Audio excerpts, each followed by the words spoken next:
ასევე ჩემგანაც მადლობა თესეოს და ქალბატონ მარინეს ამ შესანიშნავი დღეების ორგანიზებისთვის, რაც ძალიან მნიშვნელოვანია. დღეს მე ვისაუბრებ ჯაყოს ხიზნებზე.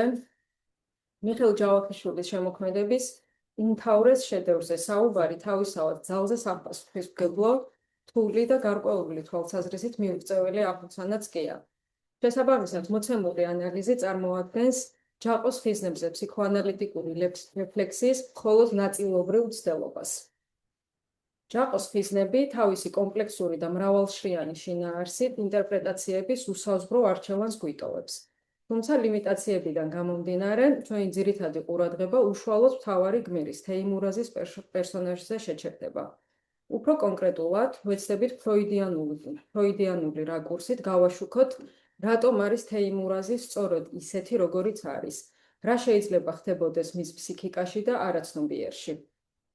სხვაგვარად რომ ვთქვათ, თეიმურაზობა, როგორც საქართველოს ჭირი, დავინახოთ არა მხოლოდ გარეგანი, არამედ შიდა სუბიექტური პერსპექტივიდან. ამასთანავე შევეცდებით ერთმანეთთან დავაკავშიროთ, პარალელები გავავლოთ და გამოვყვეთოთ ზიგმუნდ ფროიდის და მიხეილ ჯავახიშვილის ნააზრევს შორის არსებული თანხვედრები, რომელიც ძალიან ბევრია. სანამ აღნიშნული საკითხის განხილვას დავიწყებდეთ, მნიშვნელოვანია მცირე შესავალი გავაკეთოთ უშუალოდ მიხეილ ჯავახიშვილის იმ მხარეზე, რომელიც ადამიანის უძირო ფსიქიკაზე დაკვირვებისა და შემდგომ ამ დაკვირვების ენაში მოხელთების საოცარ უნარს უკავშირდება. ჯავახიშვილი თავისი წერის მანერითა და ქართული ენის ფლობის განსაკუთრებული ოსტატობით ახერხებს, რომ პირდაპირი გზა გაიკვალოს, ჩამოშალოს ბარიერები და ადამიანის სულის ყველაზე დაფარულ კუნძულებამდე შეაღწიოს. ბუნებრივია, იგი ამას ვერ შეძლებდა პირველ რიგში საკუთარ სულში ხედვის უნარი რომ არ ჰქონდა. მისი ჩანაწერებიდან ვკითხულობთ. ეს ეხება ძირითადად უბის წიგნაკის ჩანაწერებს სხვადასხვა წლებში გაკეთებულს. ამაზე ერთი დიდი წიგნიც არის გამოცემული, მთლიანად მის ჩანაწერებს ეძღვნება წლების მიხედვით. დაკვირვება და ავტობიოგრაფია განუყრელად არის ერთმანეთში ჩახლართული. განცდილი და საკუთარი თვალით ნანახი ისევე არ აღგავს მოგონილს, როგორც სულიერი უსულოს.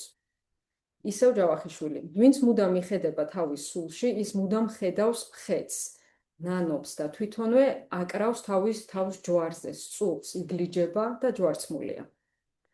მიხეილ ჯავახიშვილი და ზიგმუნდ ფროიდი ერთმანეთის თანამედროვენი იყვნენ და არც არის გასაკვირი, რომ ჯავახიშვილი კარგად იცნობდა ფროიდის იმ დროისთვის რევოლუციურ იდეებსა და აღმოჩენებს.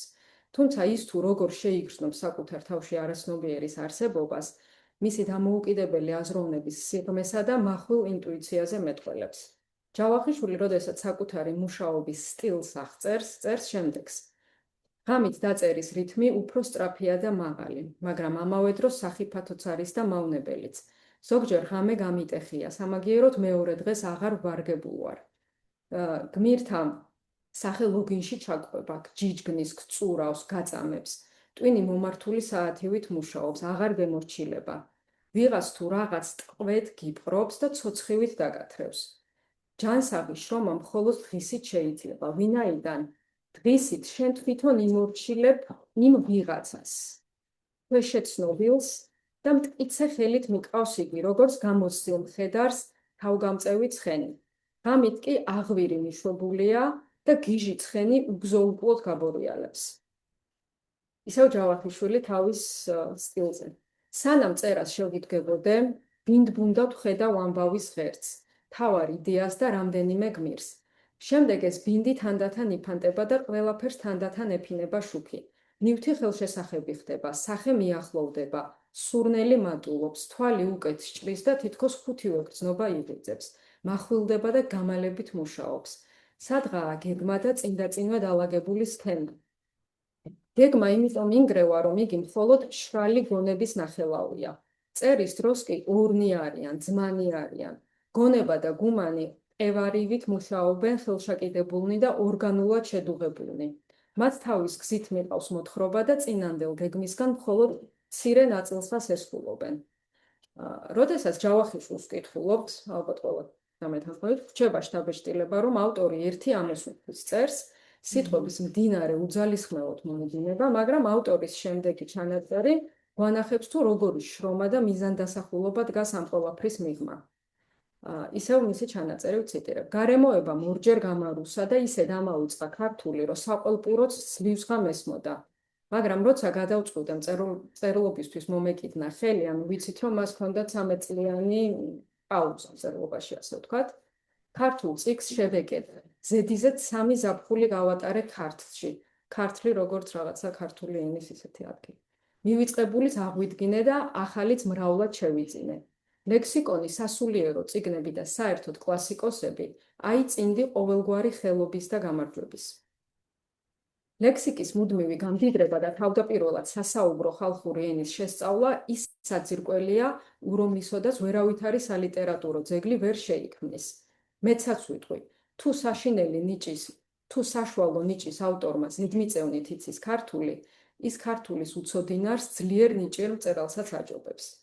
სანამ წერას შევუდგებოდე, კარგა ხანს აღარც ეს არის ძალიან საინტერესო. სანამ წერას შევუდგებოდე, კარგა ხანს აღარც უცხო ენაზე დაწერილ წიგნს ვეკარები.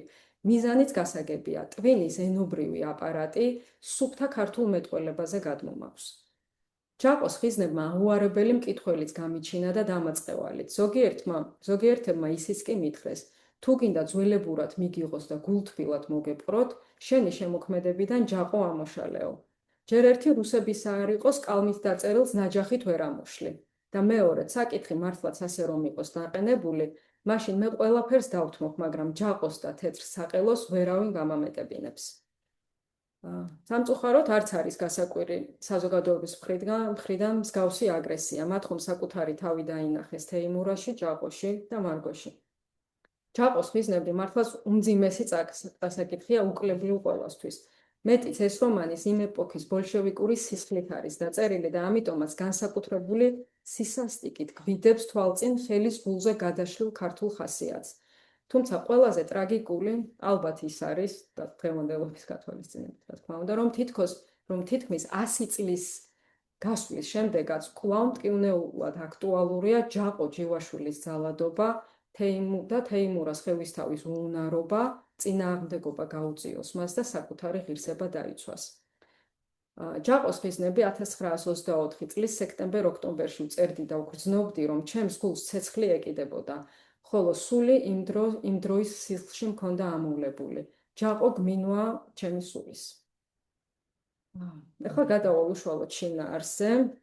რა თქმა უნდა, რომანი არ არის პატარა, დაახლოებით 200 გვერდამდეა დაახლოებით და შესაბამისად, რა თქმა უნდა, ლიმიტაციის გათვალისწინებით ვერც ჩავსვავდი და ანალიზიც ვერ გაკეთდება სრულად ყველაფერზე. ბუნებრივია, რომ რაღაც ასპექტები იქნება გამოტოვებული და შემდგომ რაღაცა რეფლექსია შეგვიძლია გავაკეთოთ, ვის რა კითხვაც ან კომენტარიც გექნებათ ამაზე. გავავლებ პარალელებს ჯავახიშვილსა და ფროიდს შორის, ანუ ეს ნააზრევები როგორ კავშირშია ერთმანეთთან. და ასევე, რა თქმა უნდა, ფროიდიანული პერსპექტივიდან მისი ფსიქოანალიტიკური გააზრებაც მოხდება. ძირითადად ეხება თეიმურაზის პერსონაჟს, ჯაყოს არა და რეალურად კი ცალკე საკითხიც არის, მაგრამ ვერ ჩაეტეოდა ეს ყველაფერი. იწყება.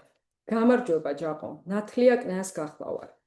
და ხო, აქ პასაჟები შეგნებულად მაქვს პირდაპირ ციტირებით წამოღებული, რადგან მისი ენა, ესეთი მახვილი ენა არ დაკარგულიყო ამ ანალიზში და პერიოდულად ჩართვა იქნება ხოლმე. და ნათავად არის თეიმურას ხევისთავი ღიმილით და ხელგაშლით გადაეღობა თავის ნახიზნარსა და ნამოურავალს, ჯაყო ჯივაშვილს, რომელმაც ძველადვე ნაჩვევი ხელით ოსური ქუდი მარდად მოისლება. უცნაურად დაიჭიხვინა და თავისი ნაბატონობის ორივე ხელი დამდნარი, დონდლო და უძლო ხელები ბუმბულზე გაზრდილ და წიგნებით შეჭმულ თეიმურას ხევისთავისა უმალვე თავის დათურ თათში ჩაიმალა და ჩაიფხუჭა. ჯაყომ ცალის ხელით დოინჯი შემოიყარა, ცხენის კბილები გააელვა და დაიჭიხვინა. მაშ-მაშა აგრევიცის ჯაყომა. წერალი ნაწარმოების დასაწყისშივე ნათელს ფენს ადამიანის ორ ურთიერთდაპირისპირებულ ბუნებას, შეგვიძლია ვთქვათ ესაუროთ იდი და სუპერეგო. ერთი სრულიად ველური, მილტოლვითი ძალა, ცივილიზებული სამყაროს მიერ გამოდევნილი და ჯაყოს სახით დაბრუნებული, როგორც ავტორი აღწერს, შავის, ხშირისა და აბურძნულის ჯაგრით შემოსული პირის სახით, ტყიდან გამოვარდნილი დათვი.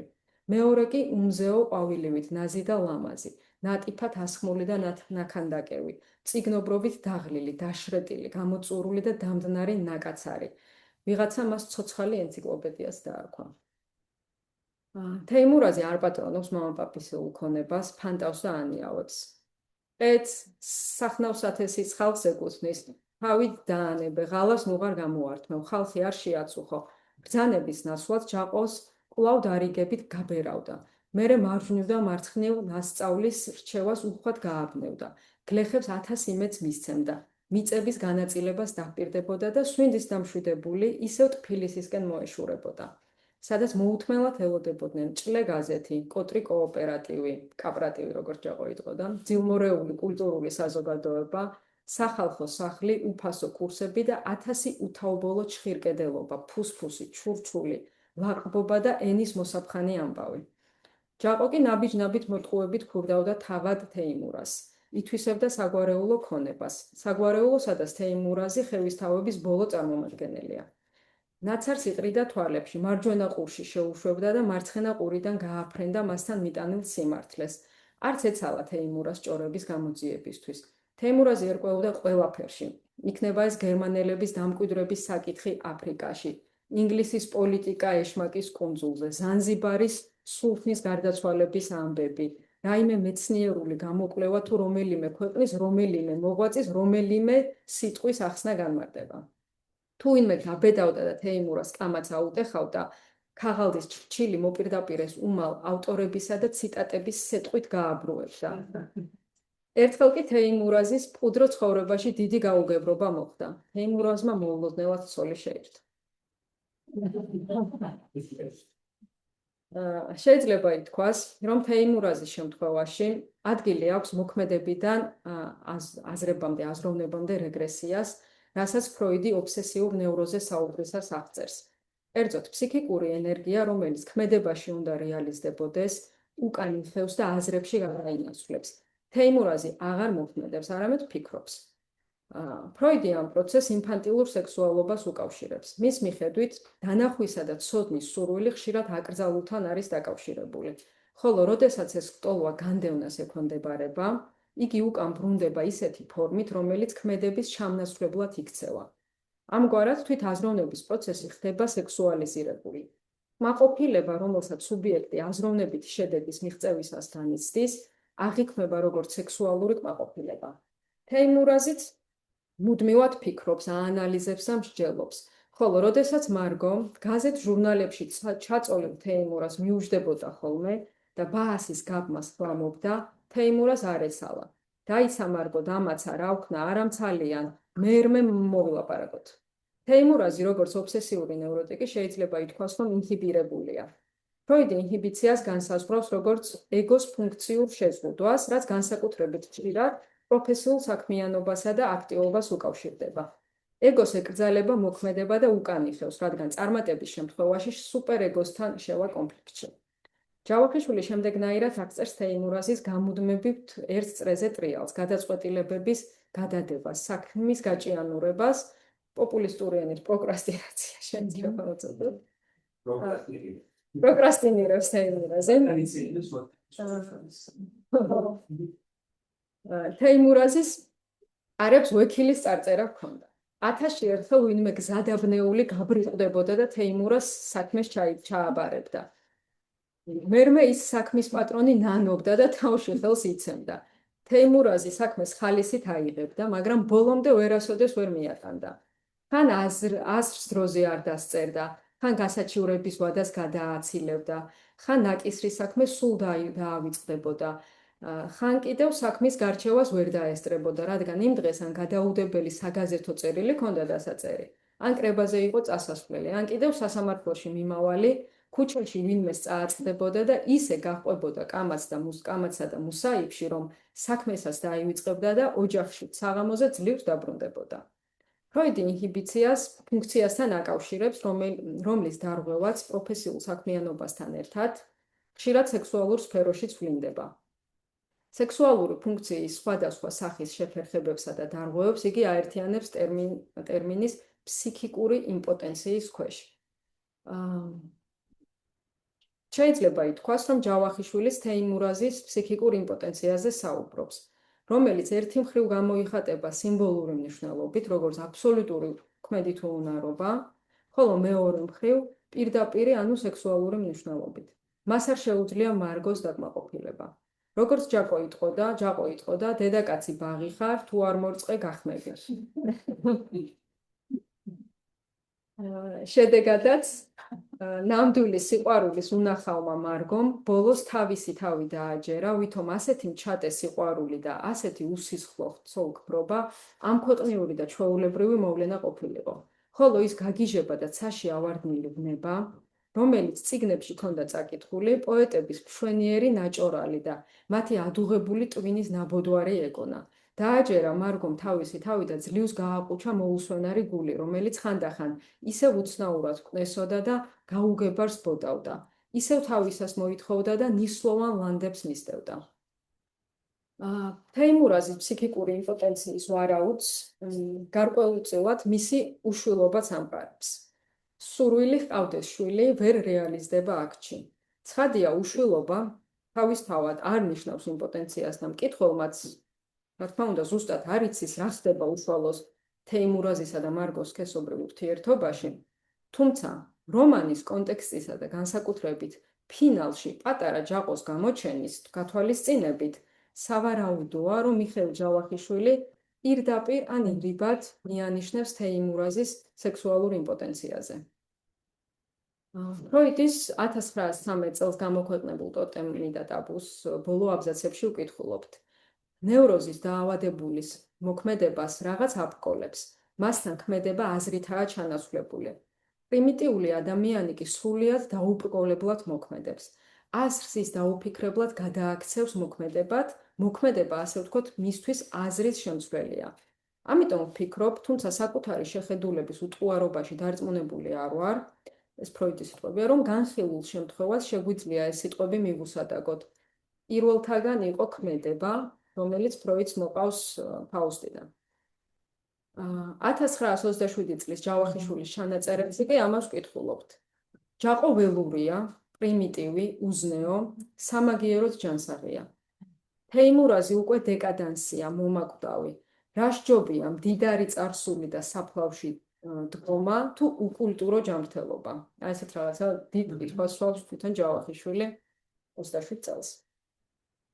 ისევ დღე-დღეს მისდევდა კვირა-კვირას, წელიწად-წელიწად.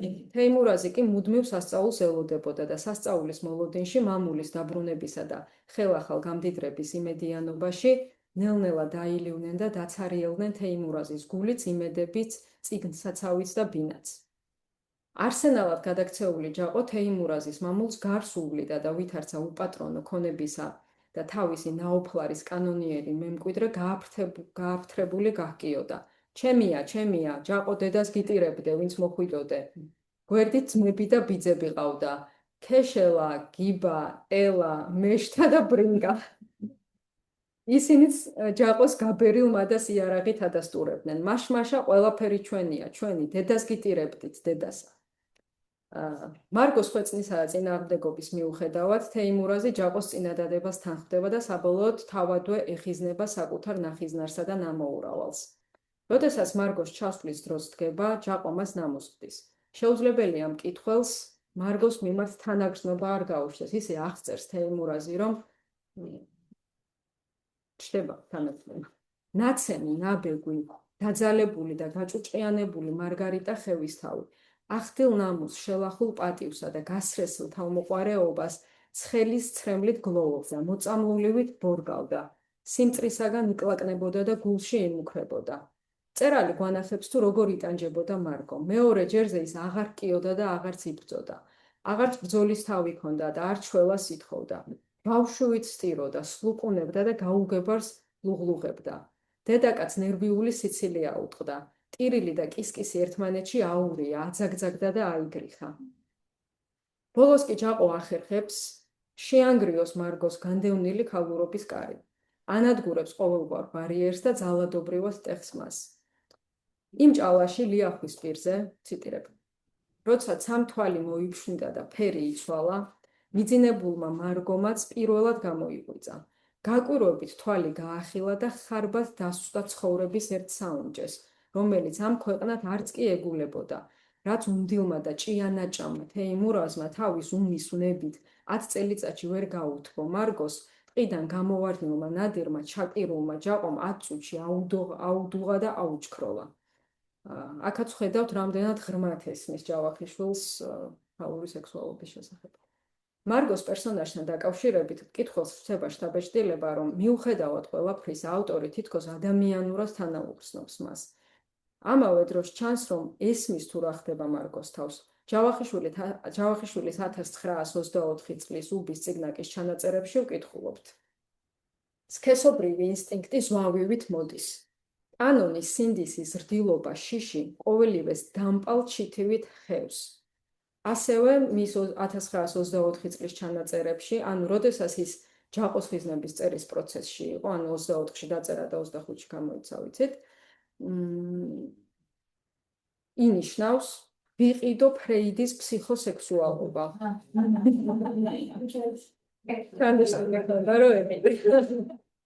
სადაც იგი გაეცნობოდა ფრეიდის მეც ფრეიდი დაუძახ. სადაც იგი გაეცნობოდა ფროიდის მიერ აღწერილ ისტორიას თალებში, რაც შეიძლება დასტურდებოდეს იმავე წლის მორიგ ჩანაწერში. ეს არ არის რომანში შესული, მისი ჩანაწერია. მარგო ისტორიით გახდა აღად სქესის ნიადაგზე, ჯაყომ მოარჩინა. ოჩა, ჯაყოსა. მარგო სწორედ ამ ზვავის მსხვერპლი ხდება. წლების განმავლობაში იძულებით განდევნილი სექსუალობა მასთან ისეთი ძალით ბრუნდება, რომ გააზრება, შეგნება აღზრდა კულტურა უძლური აღმოჩნდება ამ შემოჭრილი ველური ძალის წინაშე. ამიტომაც, რამდენადაც ამაზრზენი და ტრაგიკულია მარგოს ჯაყოს საყვარელად ქცევა, იმდენადვე გასაგები ხდება ყველაფერი, თუ ამას მორალური განსჯის ნაცვლად ფსიქიკური კონფლიქტის პერსპექტივიდან შევხედავთ. მარგო დედაკაცი იყო, უშუალოდ ჯავახიშვილის რომანიდან. მარგო დედაკაცი იყო, ამიტომ იმის გულსაც უღიტინებდა გუმარი წყურვილის საყვარლის აჩენისა. აქამდე ადვილად შეეძლო თუნდა ათიოდეს შოვნა, მაგრამ მან უჩინარი მაცდური დასძლია, გაუსაძლის გაუძლო და 10 წელიწადი სიდა მძიმე ტვირთი ძალით ალაგმულ ბუნებისა. სიუჟეტის მთელი ტრაგიკული სიმძიმე სწორედ იმ მომენტიდან შემოდის, როდესაც მარგო ნაშინდარში ჩადის დახეული კაბით, ბრძოლაში ნაღრძობი მკლავითა და მხარზე ჯაყოს ნაკბილარით და თეიმურას სიმართლის დანახვა არ უნდა. აქედან იწყება თეიმურაზის სულიერი დაცემა და ნგრევა, მორალური დეგრადაცია და დაკნინება. ასევე სიმბოლურია გარემო, სადაც ნათავადარი ბრუნდება ნამოურავალის ხიზნად. ძველი ავეჯეულობა და სურათები დახეულ დახვრეტილნი და ჩამტროულნი არიან. ჭვარტლით შემურულ კედლებზე მრავლად კიდია ტყავეულობა, სამუშაო იარაღი და ხმელი ხილი. სახლში არც ერთი წიგნი აღარ მოიპოვებოდა. თეიმურაზის მამის სურათი ფერადებით ნახატი და მშვენიერ მოოქროვილ ჩარჩოში ჩასმული ხონჩად არის გამოყენებული.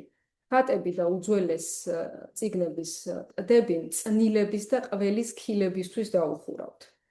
როგორც ფროიდი იტყოდა, არაფერი ისე საუკეთესოდ არ ახასიათებს კულტურას, როგორც ის თუ როგორ უვლის და აფასებს სულიერი საქმიანობის შედეგებს, ინტელექტუალურ, მეცნიერულ და შემოქმედებით მიღწევებს, იდეათა წამყვან როლს ადამიანთა ცხოვრებაში.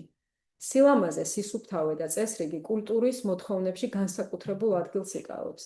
მათ ისეთივე სასიცოცხლო მნიშვნელობა აქვს, როგორც ბუნების ძალების დამორჩილებას.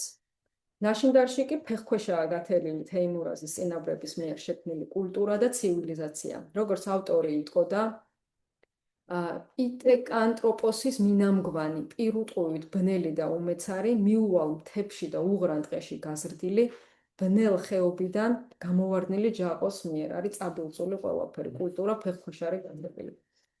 ნეტა ამისთანა ვაშკას კნაზობას ვინ მოგცემდნენ. სისხლისა გეშინიან თეიმურაზსა. შენი წირიმე სისხლისა. ქათამიც ვერ დაჰკლავდე, ქათამიცა. შენა თეიმურას კნაზი კი არა, ბრინკა ხარ, ბრინკა. ბრინკა ჯაყოს ნათესავი იყო, დავრდომილი, გონჯი, საბრალო და ყველაფრით უბადრუკი. 20 თეიმურაზის, აი ძალიან საინტერესოა თეიმურაზის მაინც რაღაცა თემის. თავის აზრზე რო დგას 20 წელიწადი იმისთვის კი არ ვიმუშავე, რომ ბოლოს სოფლის მასწავლებლობით დავასრულო ჩემი სიცოცხლე და მოღვაწეობა. და შემდეგ თეიმურაზი ჯაყოს დუქანში იწყებს მუშაობას სამაგიეროდ. თეიმურაზი ხედავს რაც ხდება, ხედავს საკუთარ დაცემას, ვითარების ნამდვილ სახეს. თუმცა იმის ნაცვლად რომ იმოქმედოს, დაიცვა საკუთარი ღირსება ცოლი და ლამაპაპისეული დანებავარი, ის უსასრულოდ ფიქრობს, ხან ეჭვი შეეპარება, ხან კი თავადვე იწყებს გამართლებების ძიებას. რა ვქნა, ეს ჯაყო ასე უცებს აიდან გაჩნდა მარგოს ოთახში. ან იქნება აქამდე მარგოს ელაპარაკება.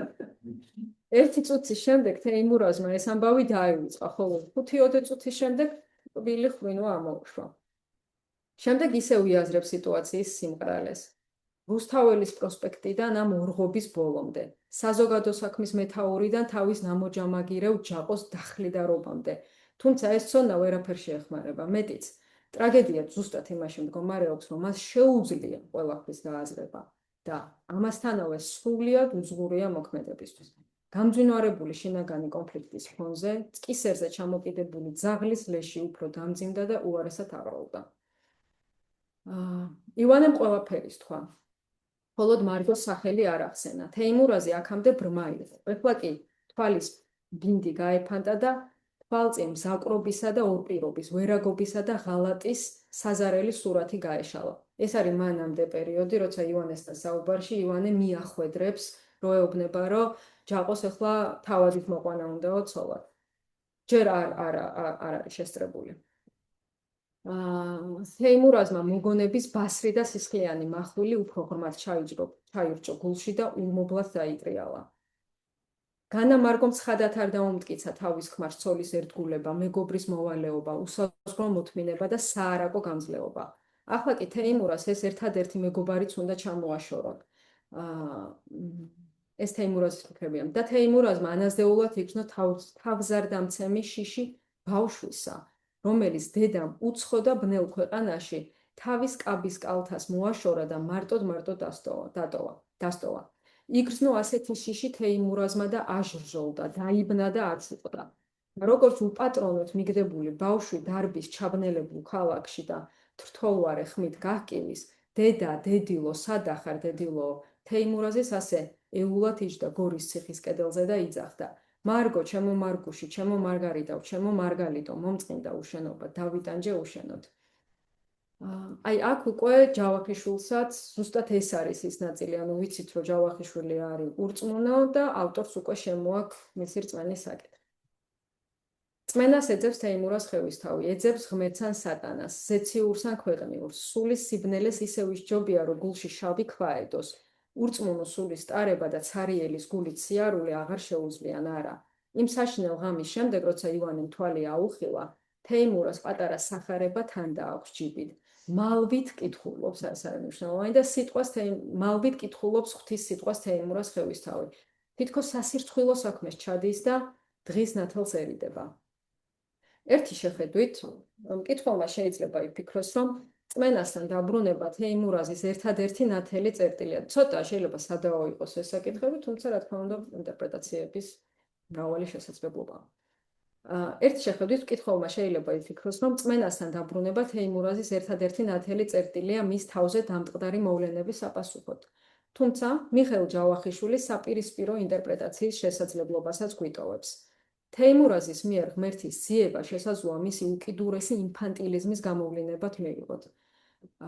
მას გამოეცალა მარგო როგორც დედობრივი ფიგურა, ხოლო დედის გარეშე დარჩენილი ბავშვი კვლავ იწყებს ღმერთის, როგორც მშობლის ჩამნასვლებლის ძებნას, რათა თავი აარიდოს პასუხისმგებლობას და საკუთარ უმოქმედობას რელიგიური გამართლება მოუწებნოს. ის ვარაუდი, რომ მარგო თეიმურაზის არაცნობიერში დედას განასახიერებს, პატარა გადახვევა რო გავაკეთოთ, ის ვარაუდი, რომ მარგო თეიმურაზის არაცნობიერში დედას განასახიერებს, მის იმპოტენციას უფრო გასაგებს ხდის. ამ კონტექსტში შეგვიძლია დავეყნოს ფროიდის 1912 წლის ნაშრომს სასიყვარულო სფეროში დამცირების უნივერსალური ტენდენციის შესახებ, სადაც კაცების სასიყვარულო ცხოვრებაში არსებულ ორ ნაკადს აღწერს ფროიდი: ნაზი და სენსუალური. როდესაც სენსუალობა უკავშირდება ინცესტუალურ ობიექტს, შესაძლოა ადგილი ჰქონდეს ფსიქიკურ იმპოტენციას. დაუბრუნდეთ რწმენის საკითხს.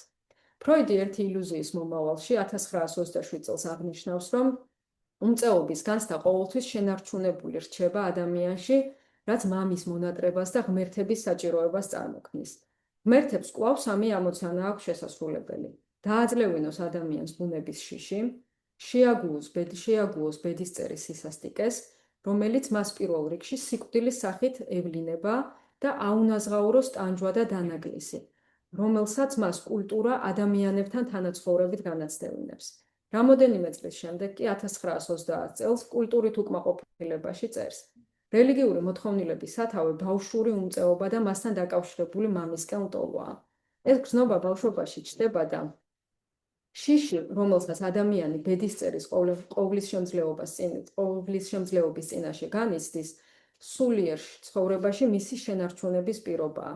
გამიჭირდება დაგისახელოთ ბავშვობის უფრო ძლიერი მოთხოვნილების მაგალითი, ვიდრე მამის მფარველობის საჭიროება არის. და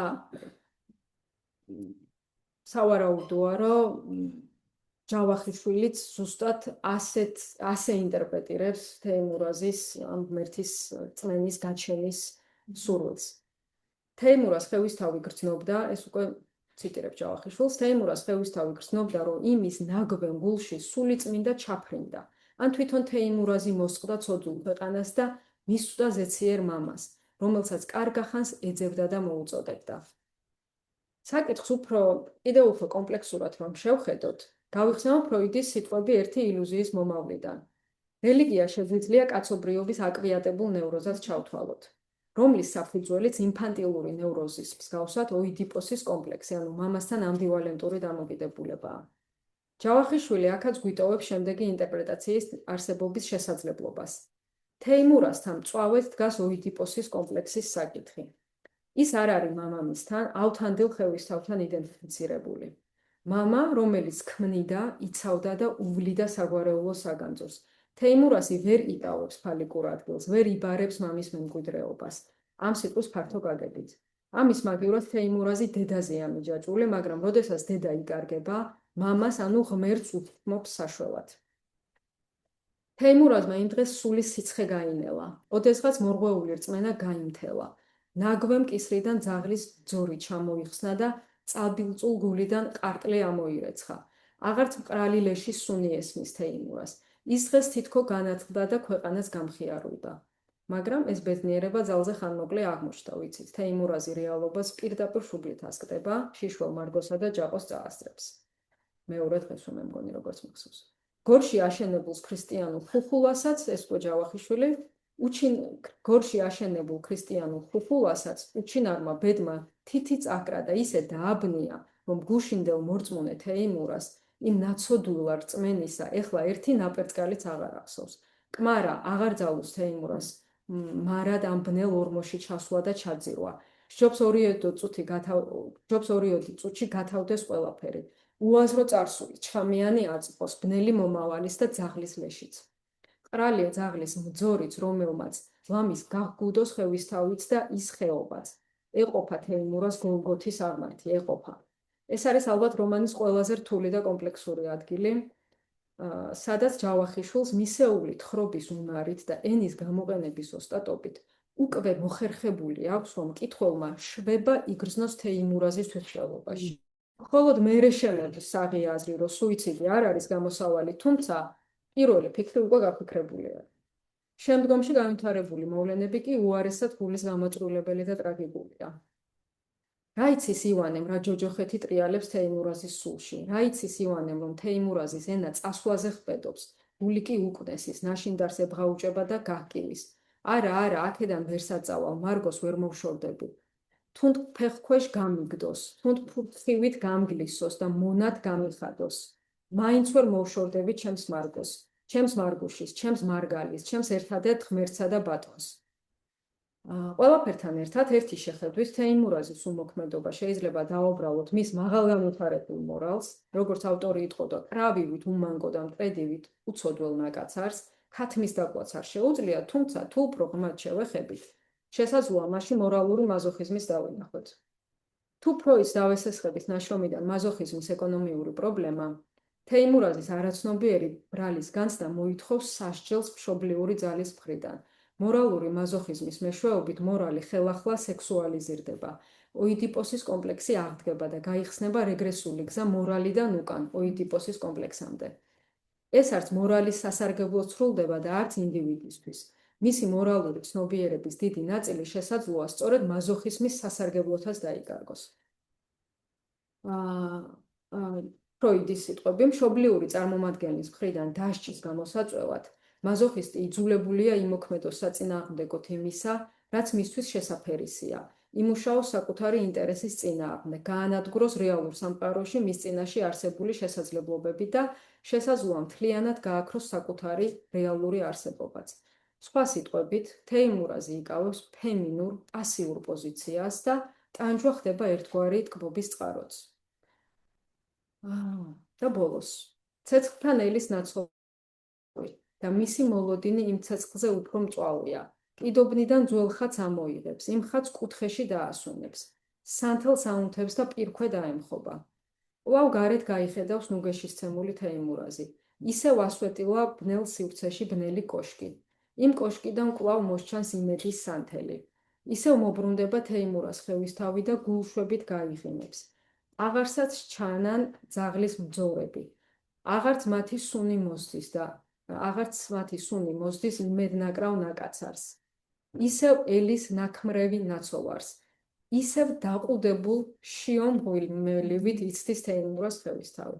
ფინალის ინტერპრეტაცია ჯავახიშვილს მკითხველისთვის აქ მინდობილი, რას ნიშნავს მის ესეთი რწმენის დაბრუნება.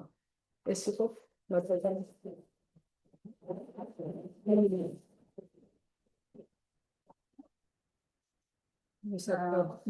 მადლობა, მე რამდენიმე ადგილი მოვინიშნე, რასაც რაღაც ასოციაციები მქონდა და ამასაც გაგიზიარებ.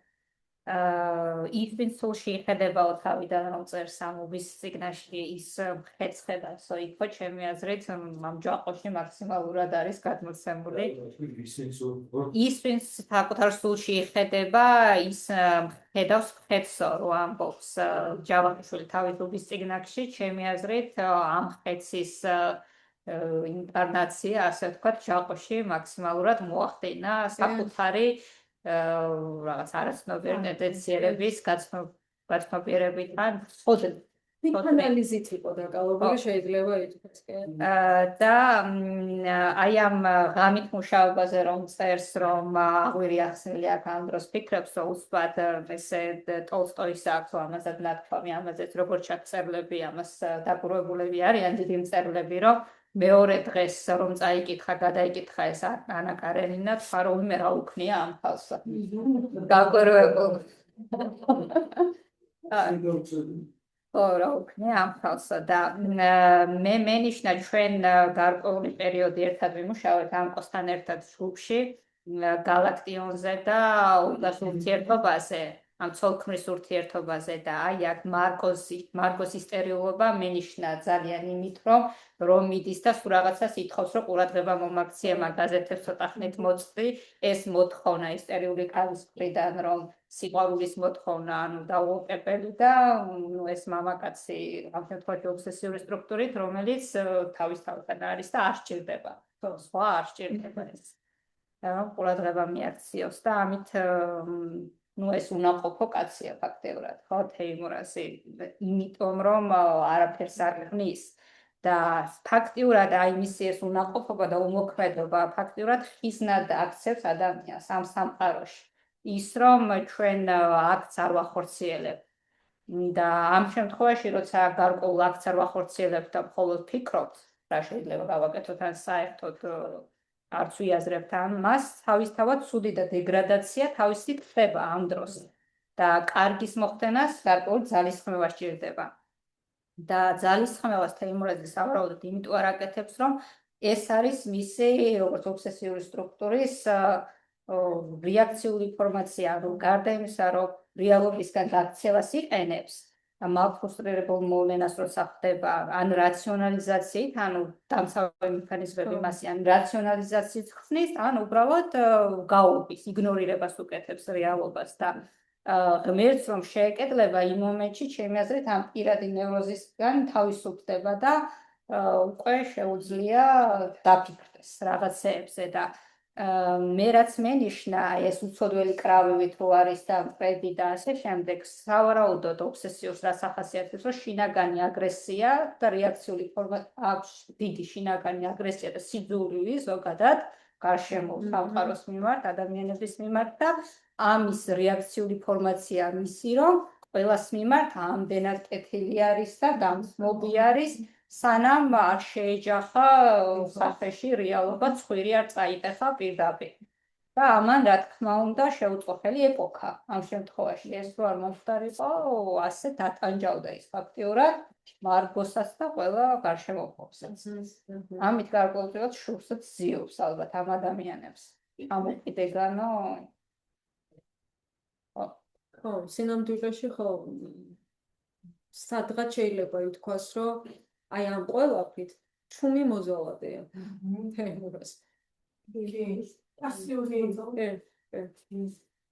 თითქოს იზოლაციის მექანიზმიც ჩანს, აი როდესაც ხედავს რომ მარგო რაღაც ისეთი ურთიერთობაშია ჩაბმული, რაც მაგათქვას მისი ინტელექტის პატრონისთვის აღარა უნდა ყოფილიყო. მაგრამ მუდმივად არ ანიჭებს ამას მნიშვნელობას პერიფერიაზე ტოვებს არერევანისი ასწავლების პროცესებში. რაც ინიციატივას დახვდება, ტიმში ჩერებს. მაგის რაღაც ინიციატივას ტოვებს. ხო, და ყველაფერს აკეთებს, რომ საბოლოოდ არ იყოს წარმატებული და არ დაიხაოს ფალიკური პოზიცია. ხო, და ნუ რეალურად მისი ეს გაზეთები, ფაქტობრივად რელიგია არის მისი გაზეთები. ეს კითხვა.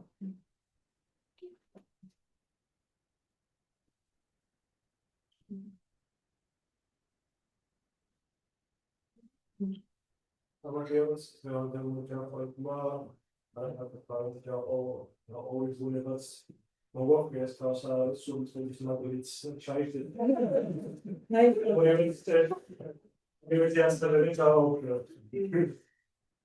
იმასამეთვალურიას People jump up and forth this წარსული დეგვიოდინდელი წარსული მიიქცა მე გააგზავნა გამითვალება და ერთმანეთს რომანი გამოგხდა. კი, იმიტომ რომ რეალურად ჯაყოები ყოველთვის იარსებენ. აქ უბრალოდ არის ის დავალება, რომ ჯაყოებს არ მივცეთ ჯაყოობის უფლება.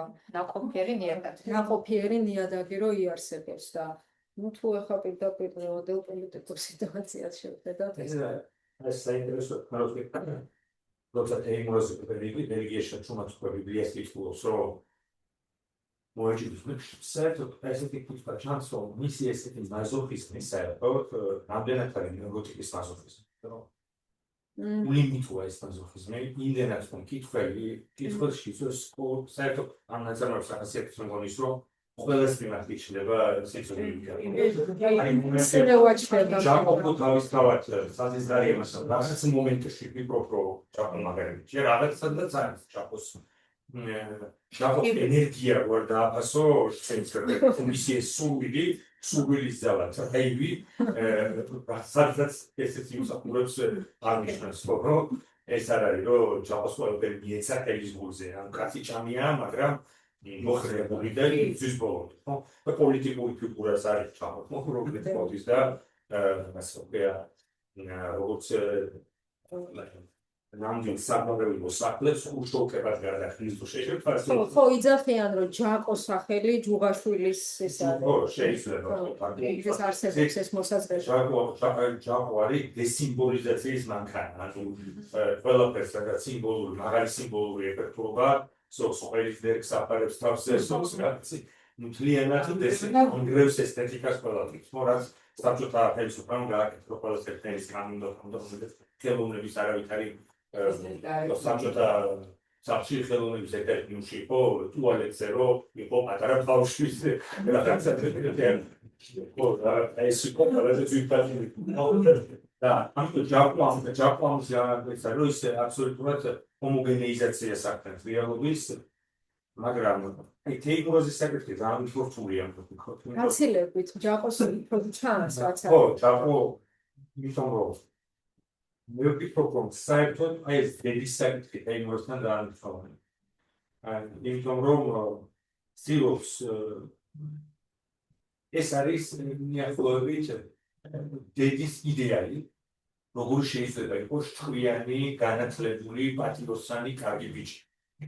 რომელიც არავის არ აბრაზებს, რომელიც ამის უკან დგას დედა და ჩვენ მე ბოლოს ვხედავთ რომ დედა არის მარგო იქავს, ამიტომაც ის მარგოს არც ერკვება როგორც სოლს და როგორც ქალს და არც უშვებს მას, იმიტომ რომ ნებისმიერი მამაკაცი თუნდაც რომ თეიმურაზ როგორც სპეციალ უნდა ყოფილიყო ის იმ სცენის შემდეგ რომელიც მან ნახა როგორც მინიმუმ ატოვებდა ტერიტორიას სადაც ეს ხდება ხო მაგრამ ის რჩება ამ ტერიტორიაზე დედობრივ ველში მისთვის დედასთან სეპარაცია აბსოლუტური კატასტროფის მომასწავლებელია ეს ჩანს და სწორედ ამიტომ არის რომ ის კი არა რომ ქმედება არა მხოლოდ ის რომ ქმედებაში ვერ გარდაქმნის თავის აი ამ უნივერსალური იდეების კაცობრიობის შესახებ არამედ ვერ ახორციელებს აქტს რომელიც შეიძლება იყოს სიმბოლური ჟესტი ვერც ერთ აქტს ვერ ახორციელებს თვითმკვლელობის აქტსაც კი ან წერალი დენა დამცირებს პერსონაჟს რომ ის ხელმოსავლური ყველაფერში მაგას თვითმკვლელობის აქტში და როდის ვერ ახორციელებს მას როცა სიმბოლური ჟესტი საკმარისი იქნებოდა ოდნავ მაინც სიტუაციის შემოსა ოდნავ მაინც რო გაკეთოს პრობლემური სიტუაცია და აი ინტელექტუალურად ყველაფერს დო მაგრამ ახლა ამ სიმბოლური ჟესტის თუმცა ბევრს შრომობს მე თუნქანშიც მუშაობს ამ ის არ არის მხოლოდ ინიბირებულია ესეც არის ძალიან რამდენად ინტელექტუალური ცარიელი თავია და მეტი არა ხო მაგრამ რაღაც მომენტში ცდილობას არ აქვს სიმბოლურ ჟესტს მის სიტყვას არ ამიტაკისება აი ეს მომენტი გვარზე აქვს აქ ძალიან დიდი აქცენტი წერა სულ ამბობს თეიმურაზ ხევის თავი და ის თავი და ჩანს რომ სწორედ ეს გვარი და ეს მამის სახელი მასთან საერთოდ არ მუშაობს ეს არის ტიპი რომელიც მამის მემკვიდრეობას ვერ იღებს მას არ შეუძლია მამის მემკვიდრეობა მიიღოს სიმბოლურებით და ფაქტობრივად განცილულია იმისთვის რომ ჯაყოს გადასცეს ყველა აი ეს მომენტის რომ წაასწრებს და აი როგორ საწყლად არის რომ აიღებს და მოკლა რომ უნდა ჯაყოს და გული მისდის კარგავს გონებას ყველა სიმბოლური ჟესტი რაც არ უნდა თული განსახორციელებელი ან სუბუქი იყოს არც ერთ ჟესტზე არც ერთ ნამიზე არ მოიცვა ხელი და სხვათა შორის ეს მახსენებს იმას რომ მე ბევრ კერძო სკოლასთან გონია ურთიერთობა და ოსტატოთა საქართველოს და დედის ფიგურა არის ზეწამოდგენილი და ბავშვები დასავლური განათლებით რომლებიც მე ყველანი რაღაც მომენტში ვერაფერს ვერ აკეთებ თეიმურაზ ფენომენი დაიწყო რომ თეიმურაზი როგორც სინდრომი როგორც ერთგვარი ჭირი საქართველოსი სწორედ გულისხმობს იმას რომ ამ ადამიანების უკან დგას დედის ნაცისტური იდეები ჩემი აზრით რომელსაც ბავშვს რომ არავითარი არის სიმბოლური ეფექტი მათ სიტყვას არავითარი ასე რომ მაშინ ლაპარაკობს იდეალური მაგალითად გეოპოლიტიკური მოაზროვნე როგორც თეიმურაზი აი ამიტომაც მე მართლა ვფიქრობ რომ ჯავახიშვილმა ირიბათ ეს მის პოტენციალზე ის ხილობაზე ეს არ იყო მხოლოდ უნარობა არამედ უშუალოდ ნამდვილი სექსუალური იმპოტენციას ეხებოდა იმიტომ რომ აი ეს ფაქტორი რომ დედას წარმოადგენს და აი ეს ფროიდის ნაზი და სენსუალური ის რომ ანუ მაგის გამო რომ რადგან დედა აღიქმება ადგილი აქვს იმპოტენციას აი ზუსტად ეს იცოდა და ან ინტუიციურად მაინც მისდა ჯავახიშვილი თეიმურაზი ერთის თურმა ამდენად ზუსტად იმისთვის მარგოს გარეთ არ შეუძლია ყოფნა ყველაფერზე თანახმად მაგრამ მეორის მარგოსადმი არავითარი სექსუალური არავითარი სასურჩემია საერთოდ რომელიმე საგაზეთო სტატია ვიდრე მარგოს ინფექციის ყურადღება არ გაუზიოს ალებს ხო ანუ არავითარი სექსუალობა არ არის მაგრამ სწორედ ძიმე მიჯაჭვობა ქალის მიმობას ძიმის მიჯაჭვობა ქალის მიმობას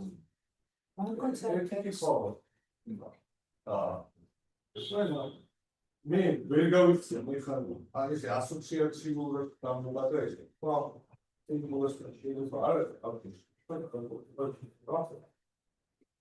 მათუცის პარტა და ლიტერატურაში თუ ახსენდება ჯვარცმის ფენომენის ანალიზი საერთოდ ეხლა ეს თვითონ გამჭირდება ჯვარც მე პირადად არ მახსენდება.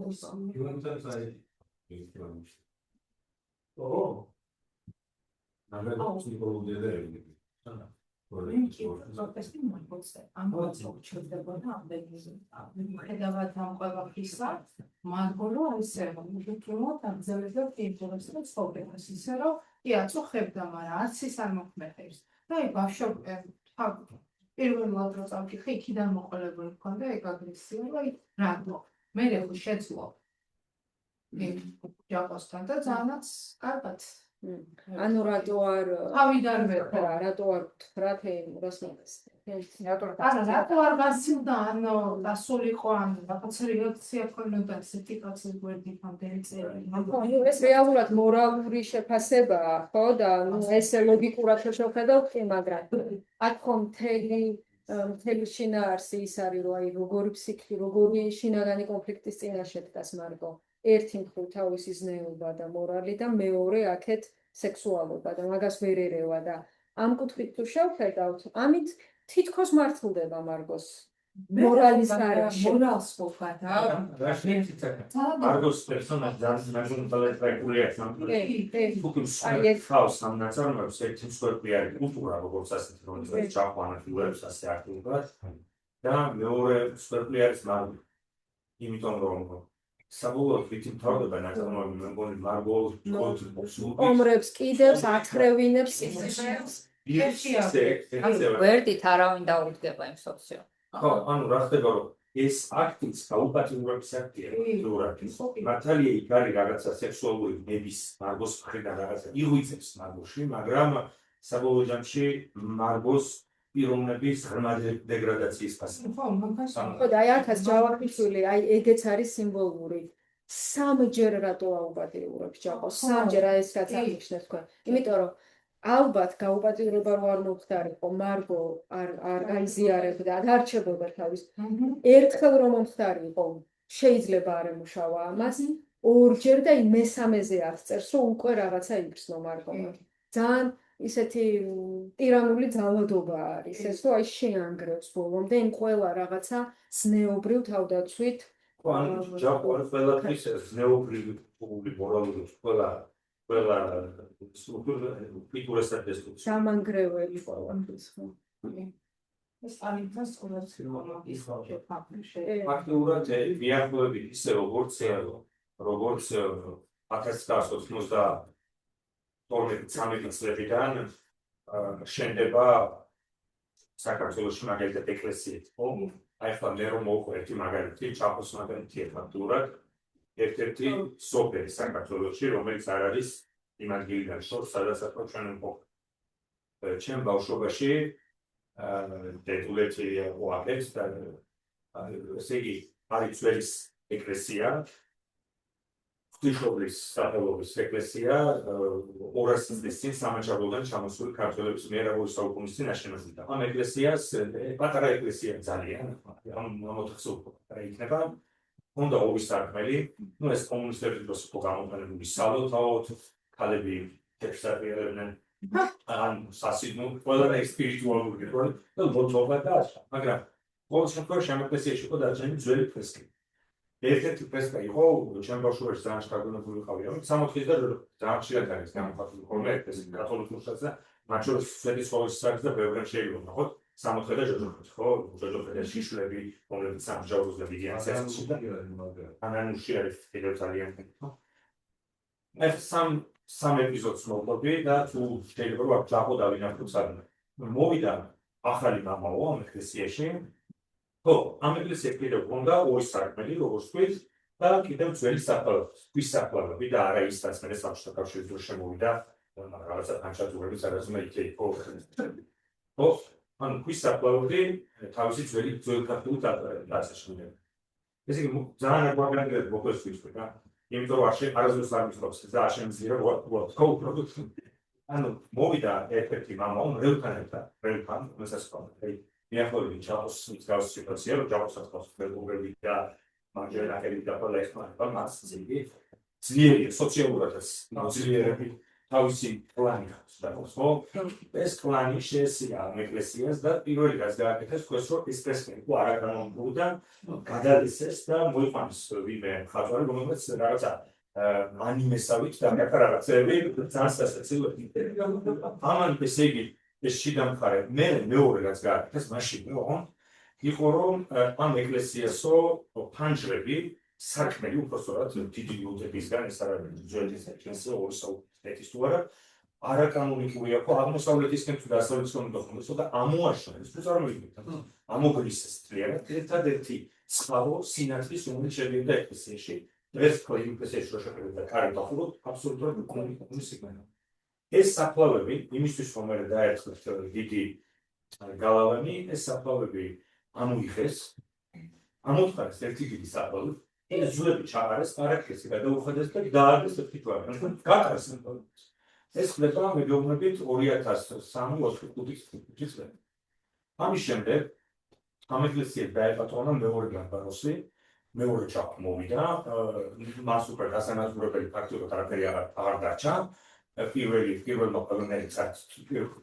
წაშალა კულტურის და მოხდა ის რომ ამ ეკლესიის ზემოთ კიდე იყო წმინდა გიორგის ძველი სამლოცველო ამ კეთილმა ესე იგი გააკეთა იქ აღიშენა იმერეთიდან წარმოიღო სახლი საუკეთესო ეგეთი ადგილი თბილისში სადაც წმინდა გიორგის სამლოცველო არსადა შეიძლება საქართველოს ერთ-ერთი ულამაზესი ადგილია გვერდით მოიცვა დაჩა გამარაკი გარშემო დაარსა ბეტონის ინაბეტონის უზარმაზარი გალავანი ეს ეკლესია შიგნით ეს სამლოცველოს მთლიანად გადაალაზა და ანიმეთი მოხაჭა ეს ჩამონგრეული ნაწილები რაც იყო მთლიანად შავი ესე იგი ნაცრისფერი ცემენტით გააფორმა და მესამე ეპიზოდი 2 წლის წინ შეიქმნა ამ ადგილებში და ნახე რომ საფლავის ტყის დროს აღმოაჩინეს არქეოლოგიური არტეფაქტები ძველი ეკლესიის რო გახარეს ფაქტობრივად ძალიან დიდი კედლები იყო ეს და ნუ ეს შემოღობეს და ვიდრე რომ ეს მაინც დარჩებოდა როგორც ნაშთი ამ სოფლის ისტორიით რაც მომდა იმ ადგილას დადგეს ახალი ეკლესია. ან ფაქტობრივად ეს რაც მე ავსწორე ხო ესეთი ნაწილია ჯაყოხო ამ კულტურასაც უტევს ყველანაირად და მას უნდა ყველაფერი გერგზე და მასე აფარ ცნილებს აფარებს ანუ მის ძველი წმინდა მამების ნაწილი ციკლის ხდებს.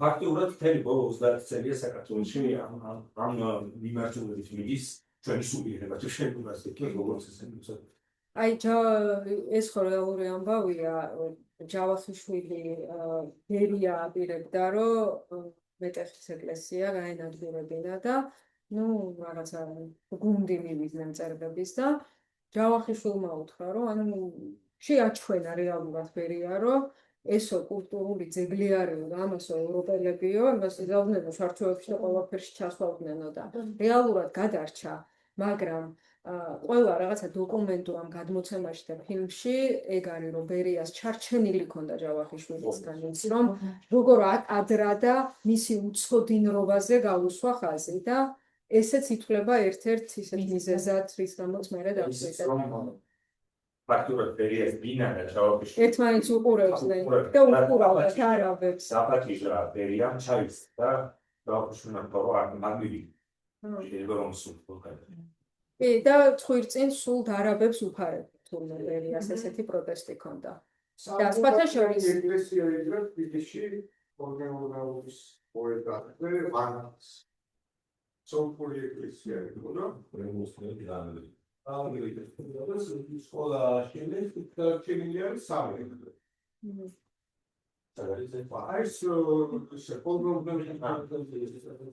აი ხა ჯაყოს დამოკიდებულებაც ეკლესიაზე ამ რომანშიც ხო წერს რომ ჯვრისწერისას გაახსნევინა მერე დააკეტინა რასაც უნდა იმას უშვება ამ ეკლესიას მომუნდება გახსნის მომუნდება დახვირავს კომპოზორს. მე როგორც მახსოვს, თუ სწორად მახსოვს, ერთადერთი შემთხვევა იყო სიკვდილის ჯილთა საკნებიდან, როცა ჯავახიშვილი გაყავდათ დასახვრეტად. სიკვდილის ჯილთა საკანში ვინც ხალხია, ყველა არის სრულიად დამორჩილებული, სრულიად დანებებული, არასდროს არაფერს არ აპროტესტებს და ერთადერთი შემთხვევა იყო, როცა ჯავახიშვილი გაყავდათ, რომ გამოხატეს რა ახმოვანა. როგორც ვიცი, გადმოცემ. ანუ აი ისე რაც როგორ აწამებდნენ აქ ისეთი საშინელი როცა წარმოვიდგენოთ რეალობაში რაში უწევდა და რა ბედი ეწერა მართლა ძალიან რთულია როგორ შემოქმედებას ქმნიდა ძალიან გვერდს და მისი ბიოგრაფია შეგვიძლია ჟურნალისტიც კი იყო ხოლმე მაღაზიებში მიდიოდა ხალხს იქნებოდა ძინაშვილში და ქართული ენას იცავდა ძალიან კაცად როგორც ვიცი ძალიან იმიტომ რომ გამოსვლებზე კონფერენციებზე სულ მივხვდებდა აი ავტორებს რომლებიც ბარბარიზმს იყენებდნენ მაგალითად თვითონ სულ კრიტიკას აწვდოდა ქართულად უსწორდება ხო ნუ რეალურად ეს მწერალი ხო თან ორჯერ ენა დავიწყებული რამხელა სამუშაო გასწია და როგორი სუფთა ქართულით საუბრობს და როგორი რაღაცა ამხარებელია ეს და ეს შენიშნება სწავლება რაც აიგესტი უნდა ვიყიდო ფროიდის ფსიქოსექსუალ ფრეიდის ფსიქოსექსუალ იყო და ფსიქოსექსუალ ფრეიდ ეს ორი პერსონაჟი არის დათმობილ პრაქტიკული წინააღმდეგობათა წვლილი. და რა თქმა უნდა, ძალიან კლასია, ყოველწლიურად ყველა შეიძლება ვიცნო. ერთი რა თქმა უნდა შეიძლება ვილაპარაკოთ საგალობ პერსონაჟს. მაგრამ მეორე მხრივ ეგრევე წარმოვიდგინო, ალბათ კლინიკურ პრაქტიკაში ეს არ არის. თუმცა სანახავი, როდესაც ერთ ადამიანში არის ორივე. ამ სპანერად რო ვთქვათ, ყველა ფილმში შეიძლება ავანტირებს ჯა. ყველა ჯამში ავანტირებს იმურს. და მაშინ ახერხებს ყველაფრის ინგრევს, როდესაც შეიმურეს უნდა დაერქება. პროდუქტივიტომ ანუ ეს ვერ გაცნობიერება, ვერ განახდა ფინალურად ჯახოსი არის თავი ინდეჯი იმისა რომ ჯახო აღზევებს დემურაზის ცხოვრების ეგეთი ნუ ყველაფრის სადაყრდენ აი ეს გაცნობიერება რაც უფრო ადრე მოხდება თუ უფრო ადრე ხდება ფინალურად ჯახოს გაუმებრობა რა თქმა უნდა ჯვარცმის ერთ-ერთი სიმბოლური მნიშვნელობა არის სწორედ წინააღმდეგობათა დაერთიანება. თითქოს ერთმანეთთან შეუთავსებელი რაღაცებიც.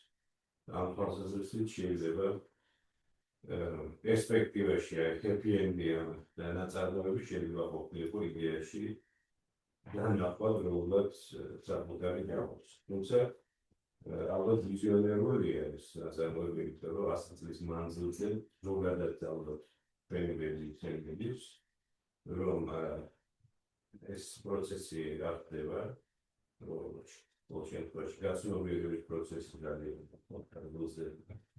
გეგონება მამა ისე პროექცირებულია და დაინალგიბებდა პროცესის ინანელმოულობის გამოსდა. მაგრამ იქნებ თავგებული ინდივიდუალური кейსების შემთხვევაში ეს პროცესი ერთდროულად იმედით გავაკეთე. მადლობა.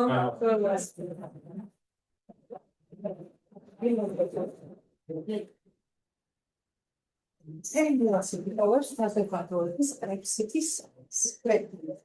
ყველაზე მეტი ცალკე პრემიერი. მადლობა ზომს. აი, ჩირო, აა